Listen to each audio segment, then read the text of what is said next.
Hello guys, तर स्वागत आहे तुमचं आपल्या या यूट्यूब चॅनलवरती. मित्रांनो, चॅनलवर नवीन असाल तर चॅनलला सबस्क्राईब नक्की करा. सानवी विवानच्या हातात पकडलेली सिगारेट पाहून म्हणाली, तुम्ही लोक बोलत बसा, आम्ही रूममध्ये जातो.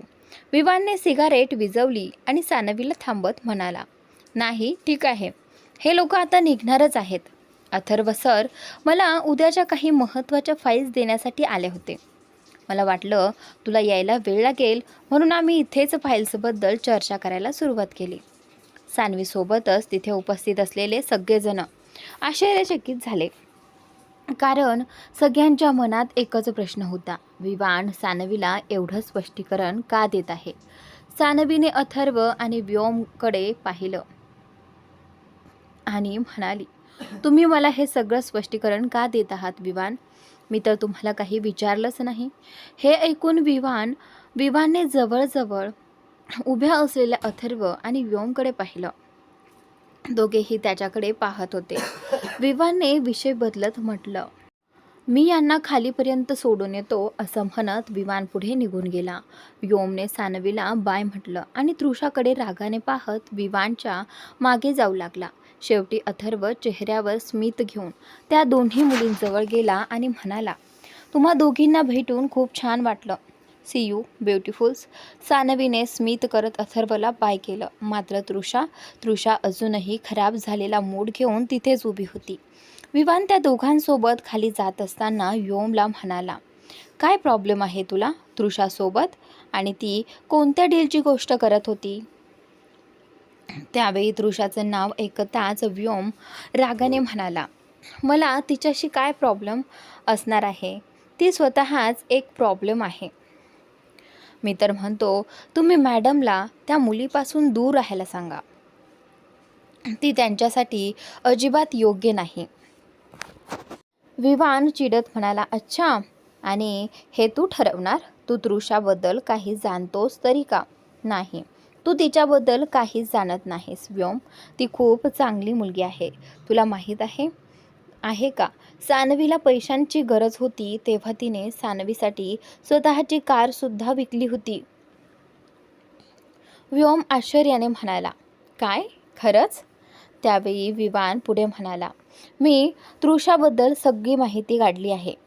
तिच्या कौटुंबिक समस्यांमुळे ती थोडी चिडचिडी झाली आहे.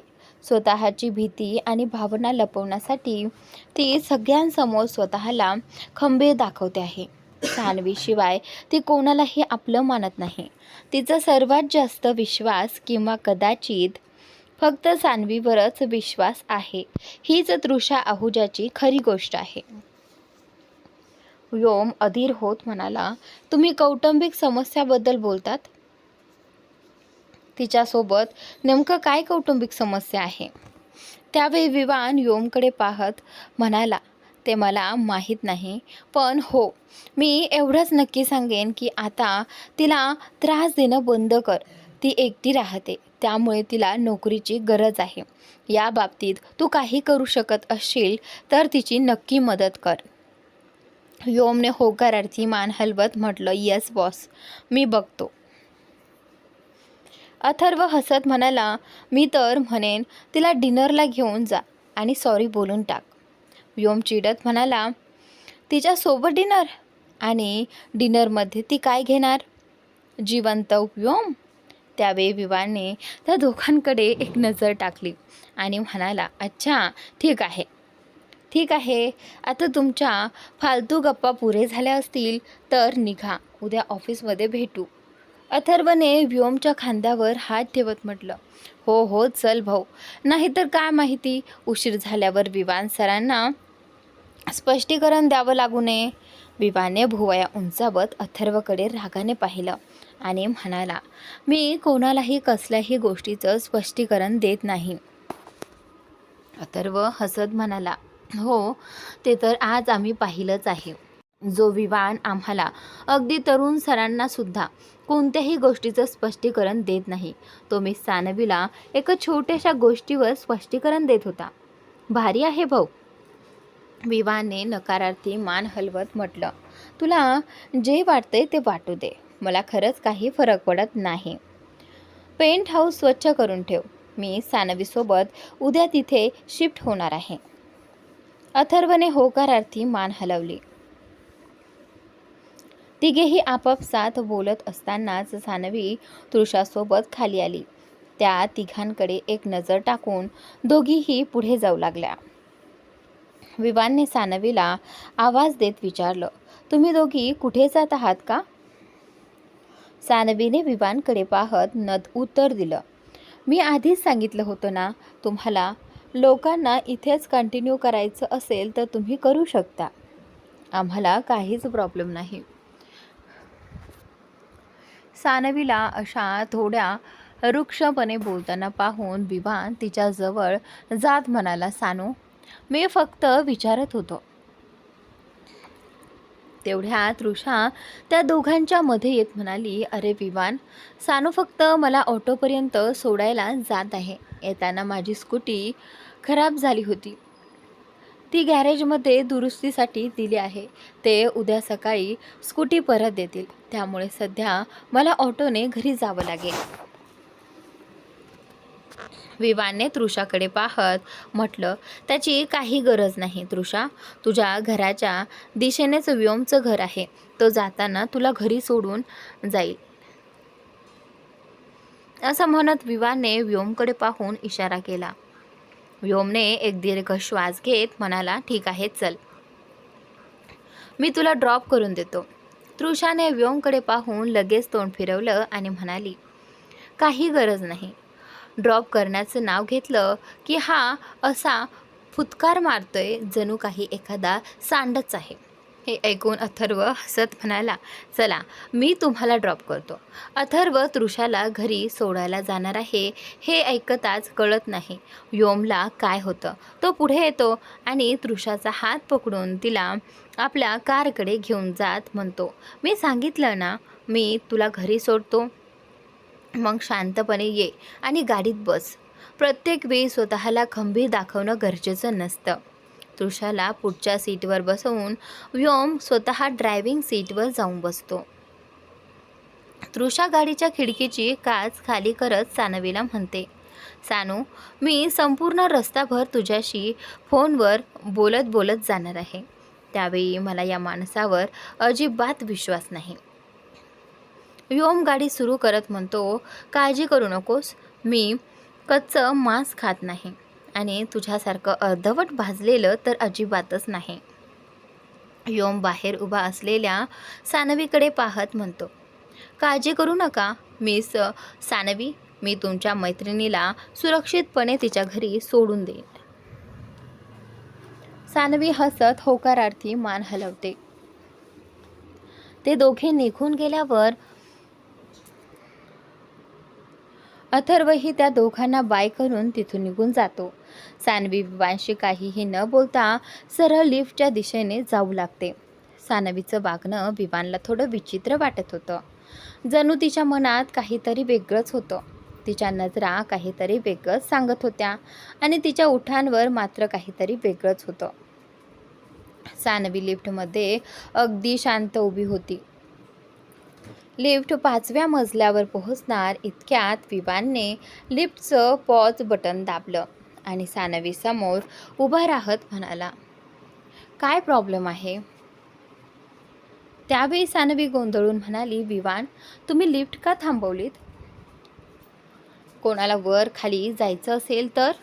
लिफ्ट अचानक थांबलेली पाहून लोक काय विचार करतील? विवानने सानवीच्या दोन्ही बाजूंना हात ठेवत तिच्याकडे पाहिलं आणि म्हणाला, ज्याला जे विचार करायचे आहेत ते करू देत. मला त्याचा काही फरक पडत नाही. फरक पडतो तो फक्त तू काय विचार करतेस याचा. विवान सानवीच्या डोळ्यात पाहून बोलत होता. विवान इतका जवळ उभा असल्यामुळे सानवी आधीच अस्वस्थ झाली होती. ती त्याच्यापासून नजर चोरत म्हणाली, काय काय फरक पडतो? मला काहीच समजलं नाही विवान, प्लीज आपण रूमवर जाऊन बोलूया. असं म्हणताना सानवी जोरजोराने श्वास घेऊ लागली होती. बंद लिफ्टमध्ये तिला खूपच अस्वस्थ वाटत होतं. सानवीला अस्वस्थ होताना पाहून विवानने लिफ्ट पुन्हा सुरू केली आणि म्हणाला, ठीक आहे, घरी गेल्यावर बोलूया. दोघेही लवकरच घरी पोहोचतात आणि त्यानंतर सानवी घरात येताच सरळ रूमच्या दिशेने जाऊ लागते. विवान एका हाताने सानवीची मनगट पकडतो आणि दुसऱ्या हाताने दरवाजा लॉक करू लागतो. सानवी एकदा आपल्या मनगटाकडे पाहते आणि मग विवानकडे पाहते. दरवाजा लॉक करत विवान म्हणतो, सानू, तुझ्या नजरा काहीतरी वेगळंच सांगत आहेत आणि तुझी जीभ काहीतरी वेगळंच बोलते. सांग, काय झाले? त्यावेळी सानवी नजर खाली करत म्हणते, विवान, शेवटी हे तुमचंच घर आहे. तुम्हाला जे हवं ते तुम्ही करू शकता, पण स्मोकिंग करणं काही चांगली सवय नाही. तुम्ही अशा प्रकारे स्मोकिंग करताना दिसलात ते मला अजिबात आवडलं नाही. हे ऐकताच विवान एका क्षणासाठी अगदी शांत होतो. मिनलनंतर आज पहिल्यांदाच विवानला कोणीतरी स्मोकिंग करण्यापासून थांबवलं होतं. विवान काहीच बोलत नाही हे पाहून सानवी म्हणते, आय एम सॉरी जर तुम्हाला माझं बोलणं वाईट वाटलं असेल तर. सानवीचं वाक्य पूर्ण होण्याआधीच विवान म्हणतो, नाही करणार. यापुढे विनाकारण स्मोकिंग करू नये याचा प्रयत्न करेन. आता खुश? हे ऐकता सानवी हसत विवानकडे पाहते आणि होकारार्थी मान हलवते. सानवी अजूनही विवानकडेच पाहत असते. विवान गोंधळून तिच्याकडे पाहत म्हणतो, काय झालं? सानवी आपल्या मनगटाकडे पाहत म्हणते, माझा हात. विवान लगेच तिचं मनगट सोडत म्हणतो, ओ सॉरी. सानवी तिथून जाऊ लागते. तेवढ्यात विवान तिला थांबवत म्हणतो, सानवी, उद्या आपण इथून वांद्र्याला शिफ्ट होणार आहोत. इथून ऑफिस खूप लांब आहे. तुला काही प्रॉब्लेम तर नाही ना? सानवी हसत नकारार्थी मान हलवते आणि म्हणते, मला काय प्रॉब्लेम असणार? माझ्यासाठी तर हेच चांगलं आहे. तृषाचं घर आणि हॉस्पिटलही तिथून खूप जवळ आहे. हे ऐकून विवान हसतो. पुढच्या दिवशी विवान उठतो तेव्हा सानवी घरात नसते. विवान सानवीला फोन करून विचारतो, सानवी, तू कुठे आहेस? समोरून सानवी म्हणते, विवान, मी भाजी आणायला आले होते. विवान एक दीर्घ श्वास घेत म्हणतो, मी तुला सांगितलं होतं ना, आज आपण इथून शिफ्ट होणार आहोत. मग आता या भाज्यांचं काय करणार आहेस? तर त्यावेळी सानवी समोर असलेल्या एका मोठ्या घराकडे पाहत म्हणते, तुमचा नाश्ता संपण्याआधीच मी घरी पोहोचेन. विवान, लवकर ये. असं सांगून विवान फोन ठेवतो. त्यानंतर फोन कट केल्यानंतर काही क्षण विचार करत विवान आपल्या कारची चावी उचलतो आणि घराबाहेर पडत एका महिलेला फोन करतो. इकडे सानवी बेल न वाजवता घराच्या आत येते. हॉलमध्ये तिला मालिनी, मिस्टर बन्सल आणि मिताली हे तिघेही आपापसात बसून बोलताना दिसतात.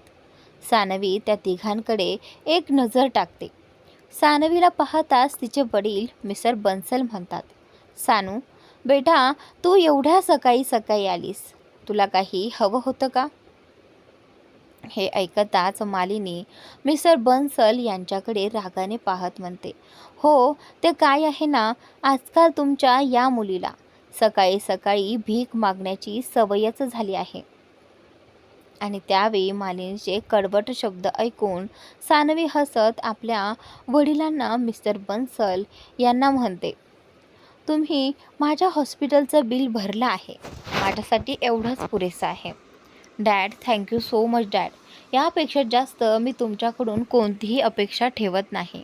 मिस्टर बन्सल यांनी हॉस्पिटलचे बिल भरले आहे. हे ऐकताच मालिनीचा राग 7व्या आसमानावर पोहोचतो. मालिनी मिस्टर बन्सल यांच्यावर ओरडत म्हणते, काय? तुम्ही हॉस्पिटलचं बिल भरलं? आणि ही गोष्ट मला या मुलीकडून समजते आहे. मिस्टर बन्सल घाबरत म्हणतात, नो नो. त्यावेळी स्वीटहार्ट, मी तिचं कोणतंही बिल भरलेलं नाही. माझ्यावर विश्वास ठेव. मालिनी म्हणते, खरंच?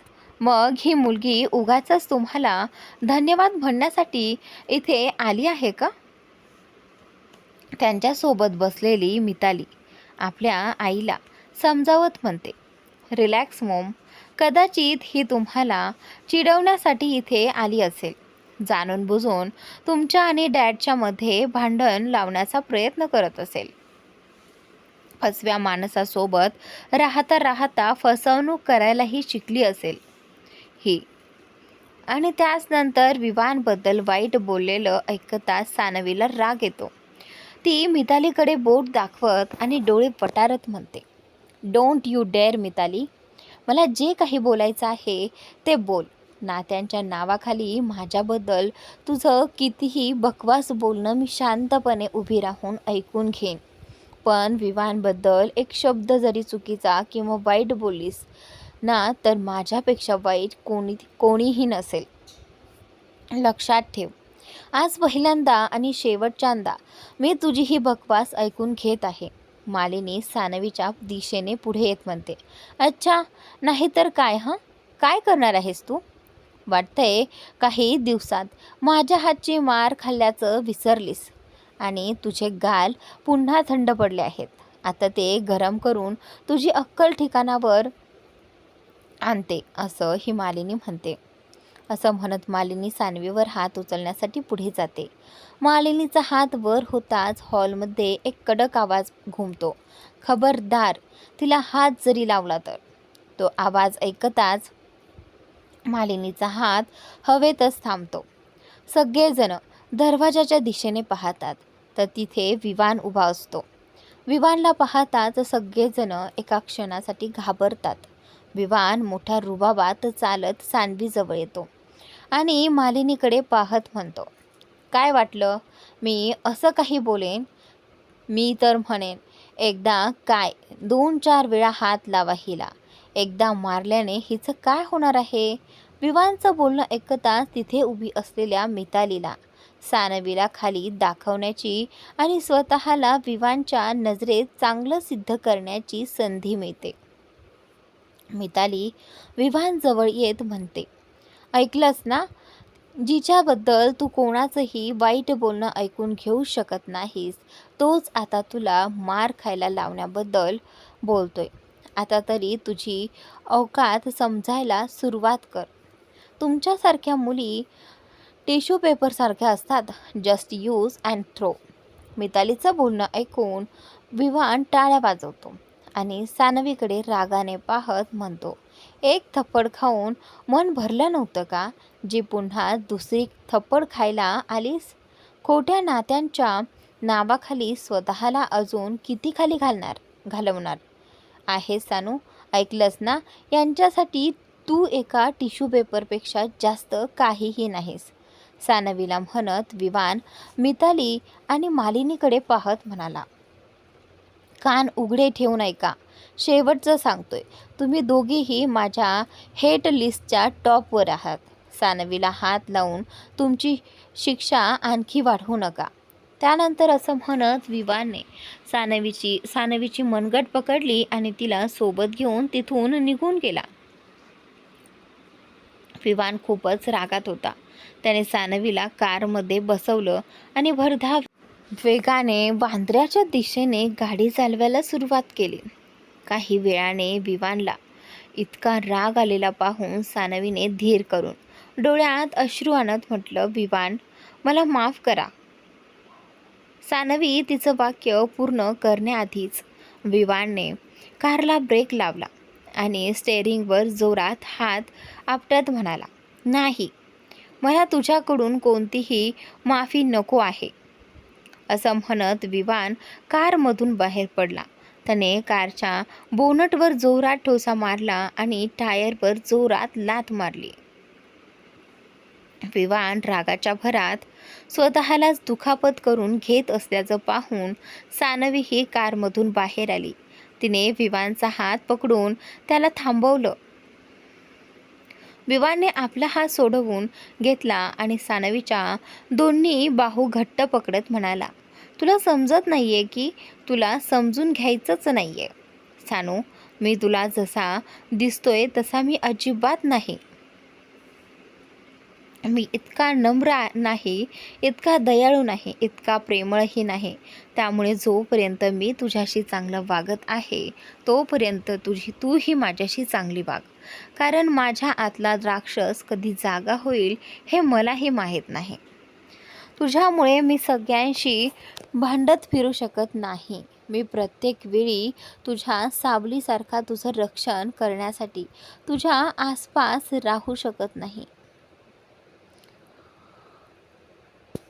विवानची पकड सानवीला दुखत होती. विवान बोलत असतानाच अचानक सानवीच्या डोळ्यात अश्रू ओघळले आणि तिच्या गालावरून खाली आले. आपले अश्रू लपवण्यासाठी सानवीने आपला चेहरा दुसऱ्या बाजूला वळवला. सानवीला रडताना पाहून विवानचं मन मेणासारखं वितळलं. त्याची सानवीच्या बाहूंवरील पकड सैल झाली. विवानने सानवीला सोडलं आणि रागाच्या भरात कारच्या बोनटवर पुन्हा एक जोरदार ठोसा मारला. त्यामुळे बोनटवर खड्डा पडला. सानवी रडत विवानचा हात पकडून म्हणाली, नको नको प्लीज विवान, प्लीज माझ्यामुळे स्वतःला दुखापत करून घेऊ नका.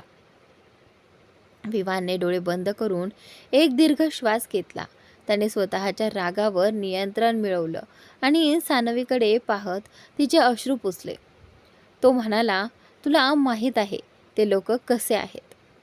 तरीसुद्धा तू प्रत्येक वेळी स्वतःचा स्वाभिमान कमी करून तिथे जाते. सानू, स्वतःसाठी आवाज उठवायला शिक.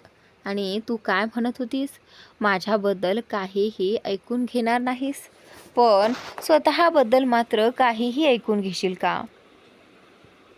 तो पुढे म्हणाला, मला वाटतं तू स्वतःला आनंदी ठेवण्यासाठी कारण शोधावीस, पण तू अशी आहेस की सतत फक्त दुःख आणि त्रासाच्या मागे धावत राहतेस. आयुष्यात आनंदी राहायचं असेल तर अपेक्षा फक्त स्वतःकडून ठेवायला आणि विश्वास फक्त स्वतःवर ठेवायला शिक. त्या कुटुंबापासून आणि त्या कुटुंबातील लोकांपासून तू जितक्या लवकर स्वतःला दूर करशील तितकंच ते तुझ्यासाठी चांगलं असेल. एक सुंदर आयुष्य तुझ्या स्वागतासाठी बाहू पसरून उभं आहे. तू फक्त त्या लोकांना मागे सोडून पुढे जाण्याची सुरुवात कर. विवान बोलत असतानाच सानवी फक्त त्याच्या डोळ्यात पाहत होती. विवानच्या दोन्ही डोळ्यात पाहत सानवीने होकारार्थी मान हलवली आणि म्हणाली, मी आता पुन्हा कधीही तिथे जाणार नाही.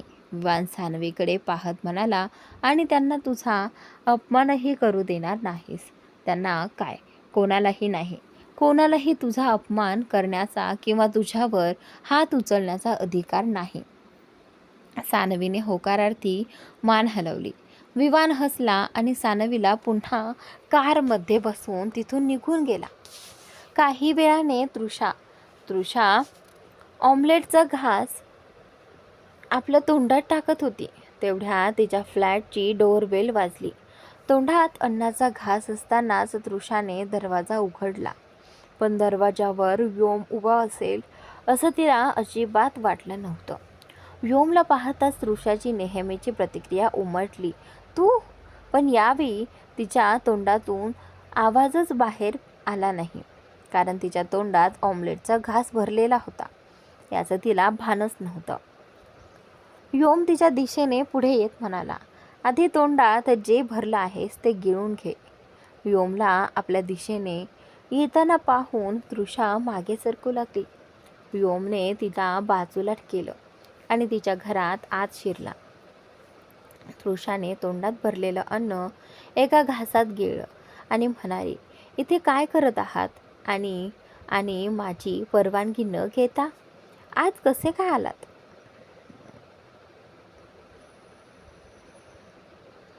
व्योम पुन्हा गेटपर्यंत गेला आणि तिथून वळून परत आत येत म्हणाला, असा आलो मी आत. आणि राहिला प्रश्न, मी इथे काय करतोय याचा. तर व्योमने इकडे तिकडे पाहिलं. टेबलवर ठेवलेल्या ऑमलेटकडे पाहत तो म्हणाला, तुझं हे सडलेलं ऑमलेट खायला तर मी अजिबात आलो नाही. हे ऐकून तृषाने त्याच्याकडे वरपासून खालपर्यंत पाहिलं आणि म्हणाली, म्हणजे बोलायला काही मिळालं नाही म्हणून काहीही बोलणार का. मला असा फालतू रिप्लाय देणं तुमच्यासाठी इतकं आवश्यक आहे का? व्योम स्वतःला शांत करत म्हणाला, ठीक आहे, ठीक आहे. मी तुला मेल पाठवला आहे, तो चेक करून घे. ऑफर आवडली तर उद्यापासून ऑफिस जॉईन कर.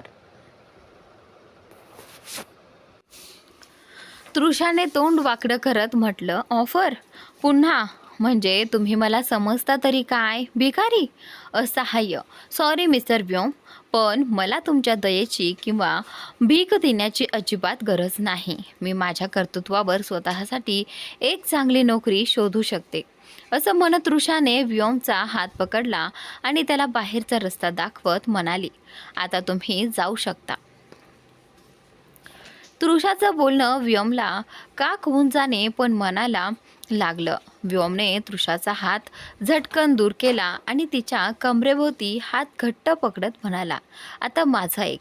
मी इथे तुला कोणतीही भीक देण्यासाठी किंवा तुझ्यावर उपकार करण्यासाठी आलेलो नाही.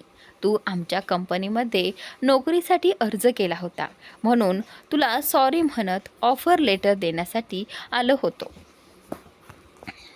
पण आता सॉरी माझ्या पायावर. तू प्रेमाने बोलण्याच्या लायकीचेच नाहीस. माझं काम तुला ऑफर लेटर देणं होतं. आता पुढे तुला जे करायचं आहे ते कर. असं म्हणत व्योमने तृषाला मागे ढकललं आणि तिथून निघून गेला.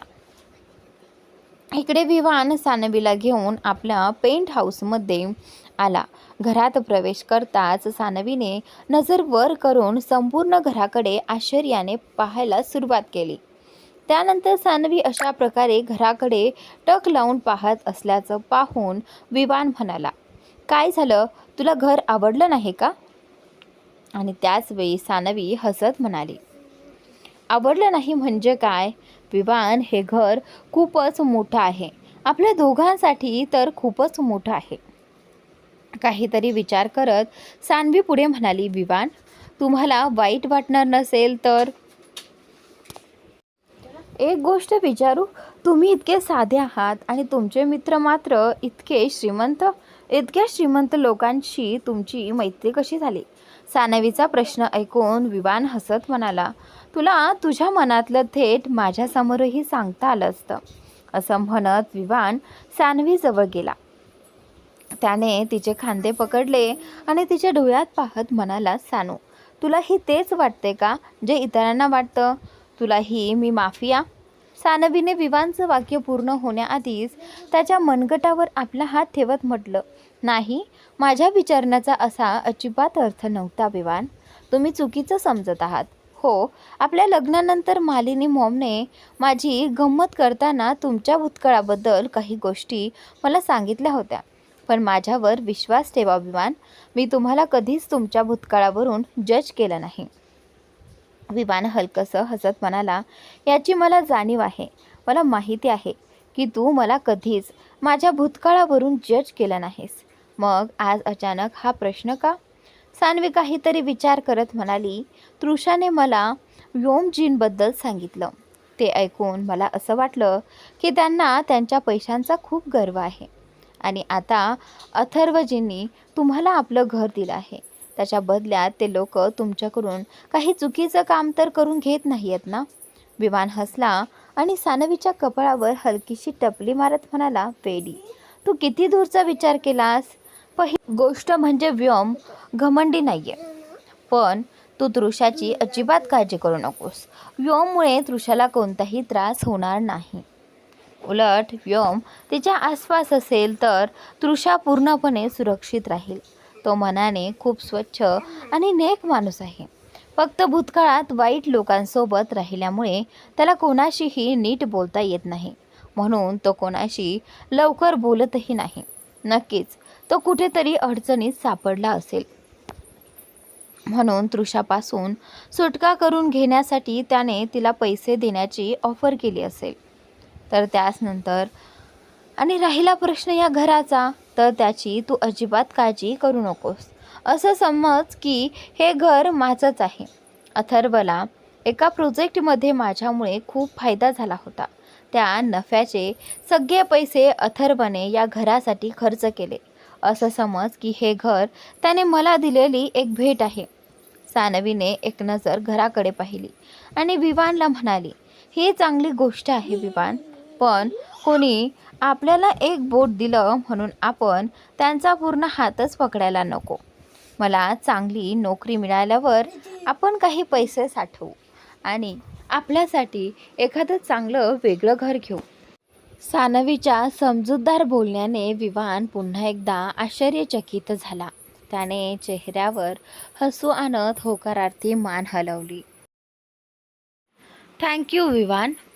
त्यावेळी सानवीला तिची खोली दाखवल्यानंतर विवान स्वतः त्याच्या शेजारच्या खोलीत निघून गेला. काही वेळानंतर सानवी आपल्या खोलीतून बाहेर आली आणि विवानच्या खोलीकडे वळणार इतक्यात तिला समोरून येताना विवान दिसला. विवानला पाहून सानवी हसत म्हणाली, मी तुमच्याकडेच येत होते. सानवीकडे पाहत विवान म्हणाला, काही हरकत नाही, मी सुद्धा तुझ्याकडेच येत होतो. सानू, मी तुला न विचारताच माझ्या मित्रांना आज रात्री डिनरसाठी बोलावलं आहे. फक्त अथर्व आणि व्योम असतील. सॉरी. पण हे ऐकून सानवीने डोळे मोठे करत विवानकडे आश्चर्याने पाहिलं. तिला अशा प्रकारे पाहताना विवान म्हणाला, काय झालं? तू कम्फर्टेबल नसशील तर मी त्यांना येऊ नको असं सांगतो. तर त्यावेळी सानवी थोडी संकोचत विवानला म्हणाली, नाही विवान, तसं काही नाही. खरं तर मी सुद्धा आज रात्री तृषाला डिनरसाठी इन्व्हाइट केलं आहे. हे ऐकून विवान हसत म्हणाला, ही तर चांगली गोष्ट आहे. सगळे मिळून डिनर करू. मग तू एवढी घाबरत का आहेस? सानवी आपल्या शब्दांवर जोर देत म्हणाली, विवान, डिनरसाठी तृषा आणि व्योमजी येणार आहेत. तुम्हाला समजत नाही आहे का? आठवतंय ना, मागच्या वेळी ते दोघं एकमेकांसमोर आले होते तेव्हा काय झालं होतं? विवान काही क्षण विचार करू लागला आणि मग हसत सानवीला म्हणाला, डोंट वरी, आपण फक्त एवढीच आशा करू शकतो की ते दोघं एकमेकांशी भांडणार नाहीत. हे ऐकून सानवीसुद्धा हसू लागली. संध्याकाळच्या वेळी सानवी किचनमध्ये जेवणाची तयारी करत होती आणि विवान तिची मदत करत होता. सानवी पीठ मळत होती तेवढ्यात तिच्या फोनवर तृषाचा कॉल आला. कॉल पाहून सानवीला तो कॉल कसा रिसीव करावा हेच समजत नव्हतं. तिच्याजवळ उभा राहून भाज्या चिरत असलेल्या विवान हे सगळं पाहत होता. सानवीने एकदा तृषाचा कॉल इग्नोर केला आणि त्याच नंतर दुसऱ्यांदा फोन वाजल्यावर विवान सानवीचं फोन उचलून तो तिच्या कानाला लावून देतो. सानवी एक नजर विवानकडे पाहते आणि तृषाशी बोलू लागते. समोरून तृषा म्हणाली, काय गं, फोन उचलायला एवढा वेळ का लागला? कुठे रोमॅन्समध्ये असताना फोनची घंटी वाजली नाही ना? तृषाचं बोलणं ऐकून विवान हलकेच हसतो, कारण जवळ उभ्या असलेल्या विवानला तृषाचं सगळं बोलणं ऐकू येत होतं. आणि विवानला असं हसताना पाहून सानवी त्याच्यापासून नजर चोरत म्हणाली, तृषा, तुझ्या फालतूच्या गप्पा झाल्या असतील तर मुद्द्यावर ये. फोन का केला ते सांग. आणि त्याच वेळी तृषा सानवीची मस्करी करत म्हणाली, काय गं, इतका हँडसम नवरा आहे तुझा, तू स्वतःला कंट्रोल कसं करतेस गं? हे ऐकून विवान तोंडावर हात ठेवत आपलं हसू आवरण्याचा प्रयत्न करू लागला. आणि त्यानंतर तिकडे सानवी मात्र मनातल्या मनात तृषाला 10 शिव्या घालत होती. सानवी चिडून म्हणाली, तुला काही कामाचं बोलायचं नसेल तर ठेव फोन, मला खूप कामं आहेत. तृषा हसत पुढे म्हणाली, अच्छा ऐक ना, मला सांग, विवानसाठी गिफ्ट काय घेऊ? प्रत्येक वेळी असंच रिकाम्या हाताने येते, मला बरं वाटत नाही गं. सानवीने एक नजर विवानकडे पाहिलं. विवान मात्र नकारार्थी मान हलवत होता. सानवी तृषाला म्हणाली, अगं मला काय माहिती, तूच बघ ना काय घ्यायचं ते. तृषा चिडवत म्हणाली, लाज वाटू दे. सानू, एवढ्या दिवसात लोकांची नाती कुठून कुठे पोहोचतात आणि एक तू आहेस जिला आपल्या नवऱ्याला काय आवडतं हेही माहीत नाही. सानवी दात खात म्हणाली, तू ये ना गिफ्ट घेऊन, आज मी तुला गिफ्ट देईन. आणि त्यावेळी सानवीचं एवढं बोलणं होताच तृषाने फोन कट केला. फोन कट होताच विवानने फोन बाजूला ठेवला आणि मोठमोठ्याने हसायला सुरुवात केली. विवानला असं हसताना पाहून सानवी त्याच्या जवळ गेली आणि त्याच्या तोंडावर हात ठेवला. सानवी असं काही करेल याची विवानला अजिबात कल्पना नव्हती. विवानचा तोल गेला आणि तो जमिनीवर पडू लागला. त्याला सावरण्याच्या प्रयत्नात सानवी सुद्धा त्याच्यासोबत जमिनीवर पडली आणि विवानच्या अंगावर जाऊन पडली. पडताना स्वतःला सावरण्यासोबतच विवानने सानवीला कमरेभोवती पकडून आपल्या जवळ घेतलं आणि तिलाही दुखापत होऊ दिली नाही. मात्र सानवीच्या हाताला लागलेलं पीठ आता विवानच्या चेहऱ्यावरही लागलं होतं. आता विवान जमिनीवर पडला होता आणि सानवी जवळजवळ त्याच्यावरच होती. विवानच्या चेहऱ्यावर लागलेलं पीठ पाहून सानवी आश्चर्याने त्याच्याकडे पाहत होती, तर दुसरीकडे विवान मात्र एका क्षणासाठी सानवीमध्ये हरवून गेला होता. सानवी जेव्हा कधी विवानच्या जवळ यायची तेव्हा विवानचं लक्ष तिच्या डोळ्यांकडे आणि ओठांकडे नकळत आकर्षित व्हायचं. सानवी अशा प्रकारे डोळे मिचकावत त्याच्याकडे पाहत असल्याचं पाहून विवान म्हणाला, वाटतंय तुझ्या मैत्रिणीच्या बोलण्याला तू काही जास्तच मनावर घेतला आहेस. हे ऐकून सानवी भानावर येत म्हणाली, हो. विवानने होकारार्थी मान हलवत म्हटलं, हो, आता काय, मला किस करूनच सोडणार आहेस का? आणि त्यावेळी सानवी उठत म्हणाली, विवान, मी तुमच्या गालावर लागलेलं पीठ पाहत होते. विवान उठत असतानाही सानवीकडेच हरवलेल्या नजरेने पाहत म्हणाला, आणि मी तुझे ओठ पाहत होतो. सानवीला त्याचं म्हणणं नीट समजलं नाही. ती म्हणाली, हो. विवान तिच्या जवळ येत म्हणाला, हो हो सानू, माहीत नाही का, पण तुझे डोळे आणि तुझे ओठ मला खूप ओळखीचे वाटतात. जणू काही मी याआधी त्यांना अगदी जवळून अनुभवलं आहे. विवानचं हे बोलणं ऐकता सानवीला त्या रात्रीची आठवण झाली, जेव्हा विवानला ती जखमी अवस्थेत सापडली होती. सानवीने विवानचं लक्ष दुसरीकडे वळवत म्हटलं, विवान, ते तुमच्या चेहऱ्यावर पीठ लागलं आहे. आणि त्याचनंतर सानवी अडखळत बोलत होती, कारण विवानच्या इतक्या जवळ गेल्यामुळे तिच्या हृदयाची धडधड आधीच वाढली होती.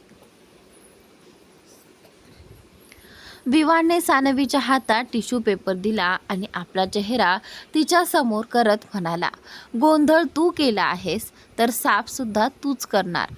विवानच्या या बोलण्याने आणि त्याच्या वागण्याने सानवीच्या हृदयाची धडधड आणखी वाढली. सानवी थरथरत्या हातांनी विवानच्या चेहऱ्यावर लागलेलं पीठ साफ करू लागली.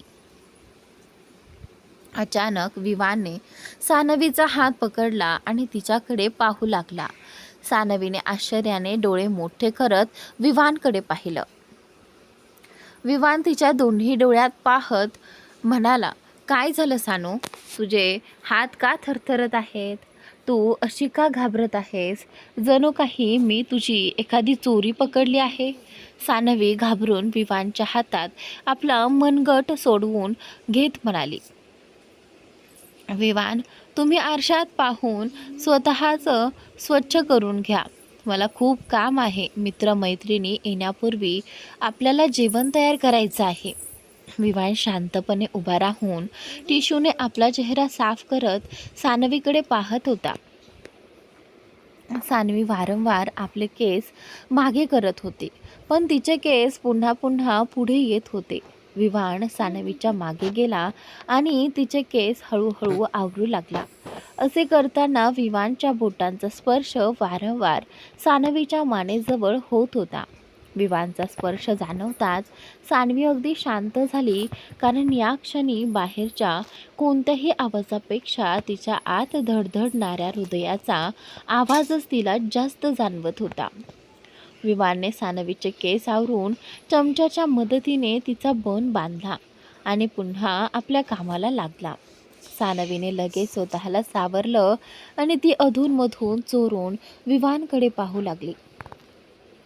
सानवी विवानकडे पाहत होती तेवढ्यात विवानने अचानक तिच्याकडे पाहत म्हटलं, माझ्याकडे पाहण्यापेक्षा जेवणाकडे लक्ष द्या. मिठाच्या ऐवजी साखर टाकू नका म्हणजे झालं. सानवीने लगेच तोंड वाकडं केलं. ती गडबडून पुन्हा आपल्या कामाला लागली. काही वेळाने व्योम आणि अथर्व विवानच्या घरात येत होते.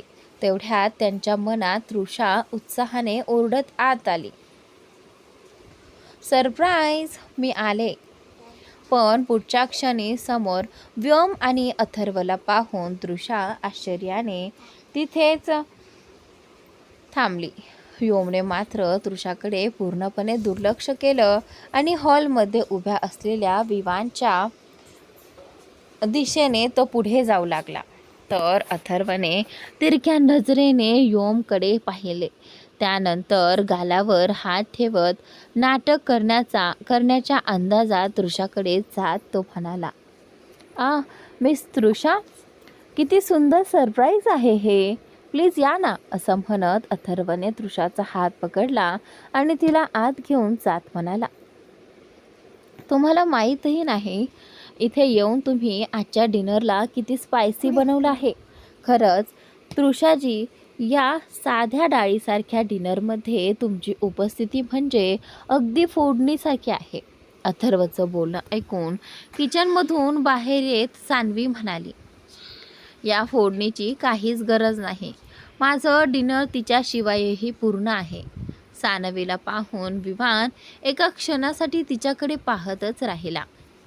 फुल स्लीव्हचा ऑफ शोल्डर क्रॉप टॉप आणि पेपर बॅग स्टाईल ट्राउझर घातलेली सानवी खूपच आकर्षक आणि नेहमीपेक्षा खूप वेगळी दिसत होती. विवान सानवीला पहिल्यांदाच अशा लुकमध्ये पाहत होता. सानवीला पाहताच तृषा वेगाने तिच्या दिशेने जात म्हणाली, माझं बेबी माझ्यावर नाराज आहे का? तृषाच्या या बोलण्यावर सानवी काही बोलणार त्याआधीच अथर्व मध्येच म्हणाला, काय काय म्हणाला तृषाजी, तुम्ही मला आत्ताच बेबी म्हणून हाक मारलीत का? आणि त्यावेळी आता इथे तृषा आश्चर्याने म्हणाली, जी नाही, मी सानूशी बोलत होते. आणि त्यावेळी अथर्वने आपल्या छातीवर हात ठेवत म्हटलं, हाय, माझं मन ठेवण्यासाठी हो म्हटलं असलं तरी चाललं असतं, पण तुम्ही तर या बिचाऱ्या मुलाचं मनच तोडून टाकलं. असं म्हणत अथर्वने व्योमकडे पाहिलं. त्याच्या चेहऱ्यावरचा वैताग स्पष्ट दिसत होता. तृषा सानवीला मदत करण्यासाठी तिच्यासोबत किचनमध्ये निघून गेली.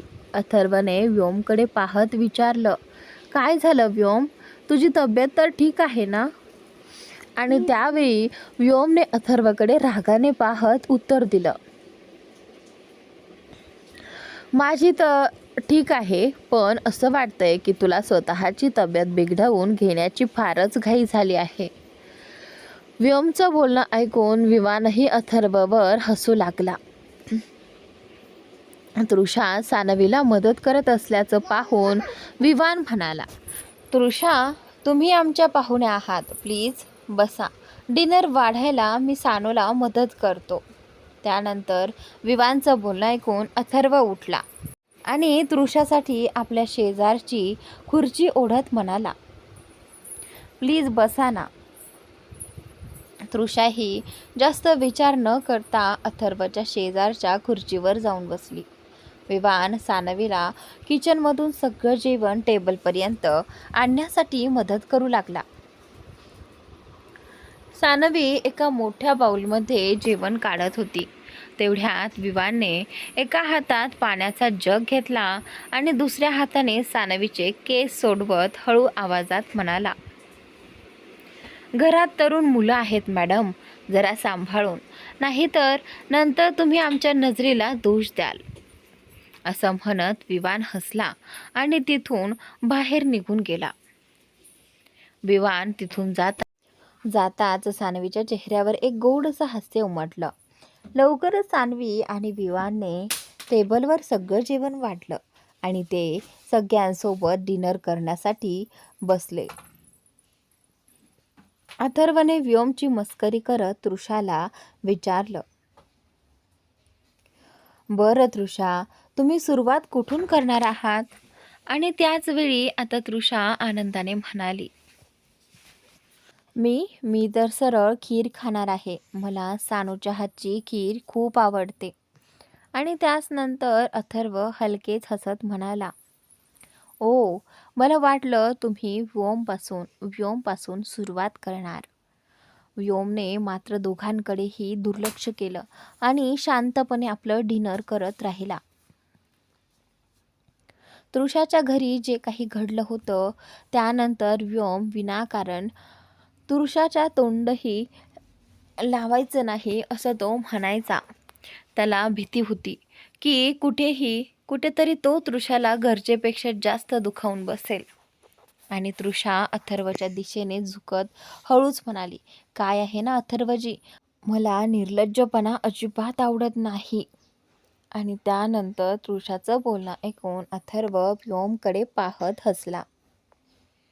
व्योमने पुन्हा एकदा दोघांकडे दुर्लक्ष केलं आणि हळू आवाजात म्हणाला, खरंच तुम्ही जेवण खूप छान बनवता.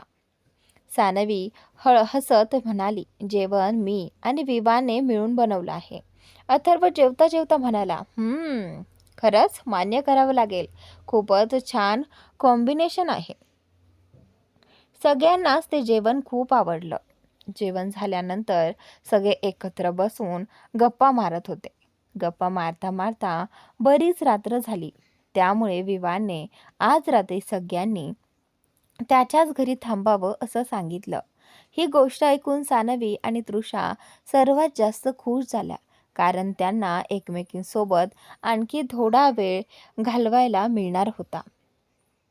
गप्पा मारता मारता अथर्वने तृषासमोर हात पुढे करत म्हटलं, मिस तृषा, चला डान्स करूया. आणि हॉलमध्ये मंद आवाजात सुंदर फ्रेंच संगीत वाजत होतं. तृषाने डोळे मोठे करत म्हटलं, डान्स? आणि मी, नो, माझ्यापेक्षा कितीतरी पटीने चांगला डान्स सानू करते. प्लीज तुम्ही तिच्यासोबत डान्स करा. आणि त्याच नंतर अथर्वने सानवीकडे पाहत म्हटलं, खरंच? अच्छा, आता समजलं की तुम्ही इतक्या ग्रेसफुल कशा आहात. असं म्हणत अथर्व सानवीसमोर हात पुढे करत म्हणाला, डान्स? त्यावेळी अथर्वने विचारताच विवानचं संपूर्ण लक्ष सानवीकडे वळलं. त्यावेळी सानवी हसली आणि अथर्वच्या हातावर आपला हात ठेवत त्याच्यासोबत हळूहळू डान्स करू लागली. सानवीचे हात अथर्वच्या खांद्यावर होते, तर अथर्वचे हात सानवीच्या मोकळ्या कमरेभोवती होते, कारण सानवीने क्रॉप टॉप घातला होता.